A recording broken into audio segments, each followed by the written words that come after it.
AP EAMCET 2020కి సంబంధించి BiPC counselling మనకి BSc agriculture మరియు బీటెక్ ఫుడ్ టెక్నాలజీకి సంబంధించి మనకి సీట్ అలాట్మెంట్ ఎప్పుడు రిలీజ్ చేస్తారని చాలామంది విద్యార్థులు చాలా రోజులుగా వెయిట్ చేస్తారన్నమాట.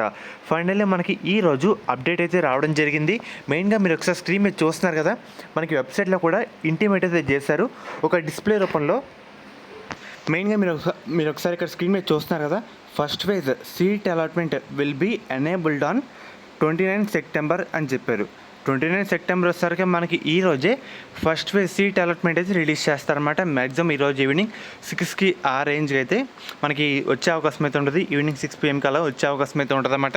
వన్స్ మీకు ఎనీ టైం వచ్చినా మన యూట్యూబ్ ఛానల్లో వీడియో అయితే పోస్ట్ చేస్తాను ఏ విధంగా చెక్ చేసుకోవాలనేది. ఇప్పుడు ఒకసారికి రిపోర్టింగ్ డేట్స్ కూడా చెప్తాను. మెయిన్గా మీరు ఒకసారి స్క్రీన్ మీద చూస్తున్నారు కదా, report to the respective colleges on are before మనకి అక్టోబర్ 4 లోపు రిపోర్టింగ్ అయితే చేయాలని చెప్పారన్నమాట. అక్టోబర్ 4 మధ్యాహ్నం 3 గంటలలోపు మీకు వచ్చిన కాలేజ్లో రిపోర్టింగ్ అయితే చేయాలి. అండ్ అలాగే ఈ డేట్స్లోపే రిపోర్టింగ్ చేయాలన్నమాట. మనకి సీట్ అలాట్మెంట్ కూడా ఈరోజు వచ్చేస్తుంది. అండ్ అలాగే ఇక్కడ మెయిన్గా చూసుకున్నట్టయితే రిపోర్టింగ్కి సంబంధించి ఎక్సెప్ట్ పబ్లిక్ హాలిడేస్ అయితే చెప్పారన్నమాట. మనకి ఈరోజు ఈవినింగ్ సీట్ అలాట్మెంట్ అయితే రావడం జరుగుతుంది అగ్రికల్చర్ మరియు ఫుడ్ టెక్నాలజీకి సంబంధించి.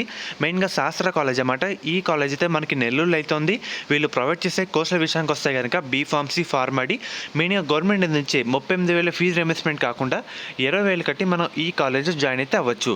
అండ్ అలాగే మనకి మేనేజ్మెంట్ సీట్ కూడా అందుబాటులో అయితే ఉన్నాయన్నమాట. స్పెషల్గా అమ్మాయిలకు సంబంధించి సేఫ్టీ పర్పస్ కోసం ఉమెన్స్ కాలేజ్ అయితే సపరేట్గా అయితే ఉంది. దీంట్లో Shastra college of pharmaceutical sciences for women college code విషయానికి వస్తే SPSW. అండ్ అలాగే మనకి కో ఎడ్యుకేషన్ కూడా ఉందన్నమాట. కాలేజ్ కోడ్ విషయానికి వస్తే SCON, SPRC. మీకు ఎటువంటి డౌట్ ఉన్నా స్క్రీన్ మీద కనిపిస్తున్న నెంబర్కి ఒకసారి కాంటాక్ట్ అయితే అవ్వండి, వాళ్ళు మిమ్మల్ని గైడ్ చేస్తారన్నమాట.